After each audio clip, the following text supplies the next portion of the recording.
สบายดีพบกันปกติตามเคยกับช่องพ่อคำเพียรแชนแนลช่องนี้รวมสาระความบันเทิงแต่งเองห้องเองไปตามสภาพการบ้านเมืองตามสถานการณ์ความเป็นจริงที่เกิดขึ้นอยู่ในสังคมฝากเป็นกำลังใจกดไลค์กด Subscribe เพื่อติดตามและกดกระดิ่งแจ้งเตือนเพื่อบ่ให้พลาดโอกาสรับฟังคลิปที่ออกใหม่ๆมื้อนี้ตื่นเช้าขึ้นมาโอ้ท้องฟ้าปลอดโปร่งอากาศดีมื้อนี้จะพาพี่พาน้องมากินกาแฟแบบโบราณเพราะว่าผ่านมาเฮากินกาแฟสำเร็จรูปจากโรงงานมาก็หลายแล้วบางคนก็ผิดต่อสุขภาพเพราะว่าอยู่ในกาแฟที่เป็นผลิตออกมานั้นมีธาตุน้ำตาลมีครีมเทียมมีหลายอันที่ก่อให้เกิดผลกระทบต่อร่างกายมื้อนี้พ่อคำเพียรจะมาพากินกาแฟแบบโบราณเป็นอะไรเฮาไปติดตามนำกันได้เลยก่อนอื่นเฮามีเครื่องส่งกาแฟตัวนี้จะเป็นเครื่องผลิตออกมาใหม่บ่อนนี้เราเป็นบ่อนใส่กาแฟและใส่น้ำมาเบิ่งมาม้อนำกันอันนี้แม่นถือว่าเป็นกระซ้อนมีอันตองคักแน่สำหรับตักกาแฟผงใส่กาแฟผงที่บดแล้วเฮามาใส่กับใส่ทุกอย่างไว้แล้วก็ใส่ประมาณซำนี้เฮาคิดเลยว่าจอกนึงนี่เฮาต้องใส่บ่วงน้อยนึงถ้ามันพอดีถ้าว่าเฮาต้องการไล่จอกก็ต้องใส่ไล่บ่วงบัดนี้ภายหลังใส่กาแฟแล้วเฮาก็มาเอาน้ำใส่จะเป็นน้ำร้อนน้ำอุ่นหรือน้ำเย็นธรรมดาก็ได้ตัวนี้หั่นนำแล้วเราก็ใส่ห้องต่อไปนี้เพราะมันมีห้องนึงให้ใส่นำอยู่นี่ทอกลงไปเลยแล้วมันจะเป็นท่งอยู่ลุ่มหั่นหม้อตัวนี้เฮาออกก่อนก็ได้หรือถ้าบ่ออกแล้วมันจะฟดมาแล้วมันจะตกเลย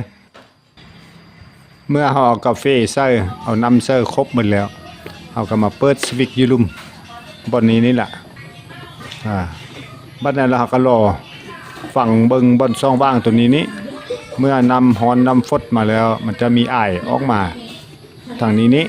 แล้วก็ฟังเสียงมันปั๊มน้ำถ้าว่ามันดังกรอดกรอดแสดงว่านำหมดแล้วก็ปิดสวิตช์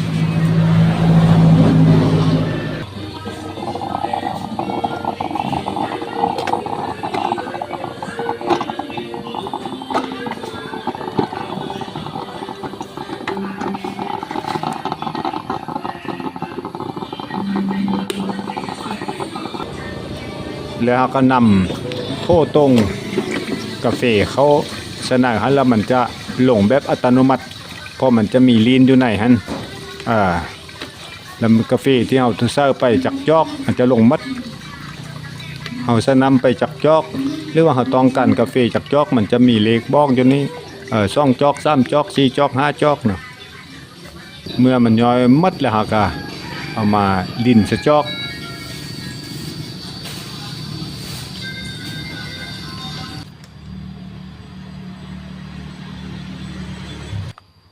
เฮามักน้อยมักหลายซำใดเฮาก็ทอกเอาซำนั้นตัวนี้ถือว่าเป็นกาแฟสดๆ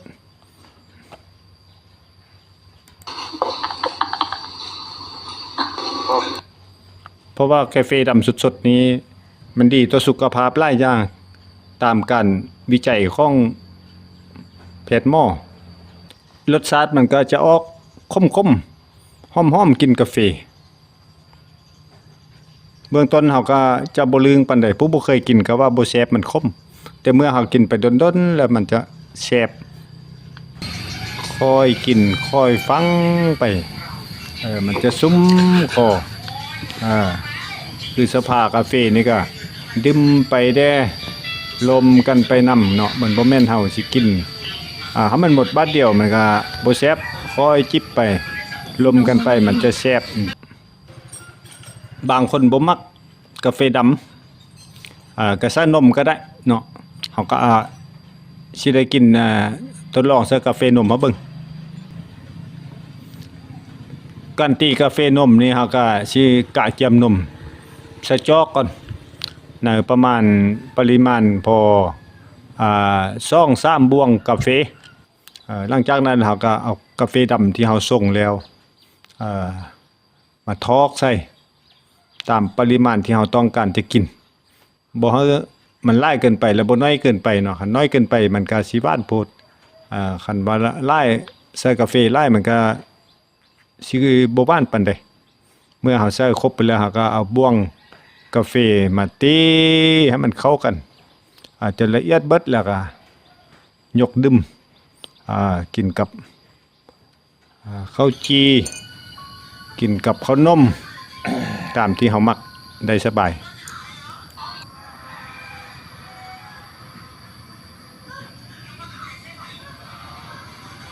ถือว่ากาแฟนมนี่มันจะออก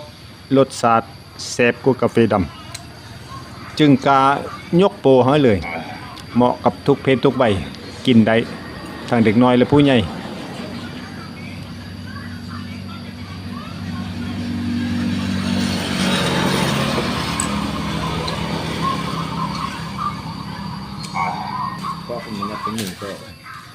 บางคนก็กินกับขนมปังบางคนก็กินกับข้าวจี้ข้าพเจ้านี่มักกินกับขนมไข่เพราะมันจะเข้ากันดี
เนี้ยเป็นโค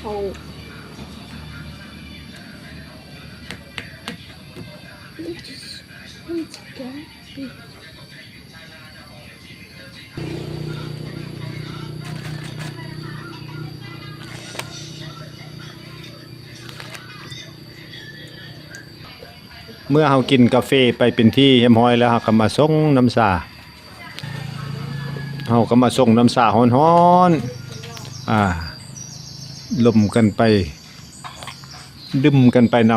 ำก็ชีวิตคนเท่าคนแก่อยู่กับลูกกับหล้านอยู่กับพ่อกับเมือนมันก็สิประมาณนี้แหละ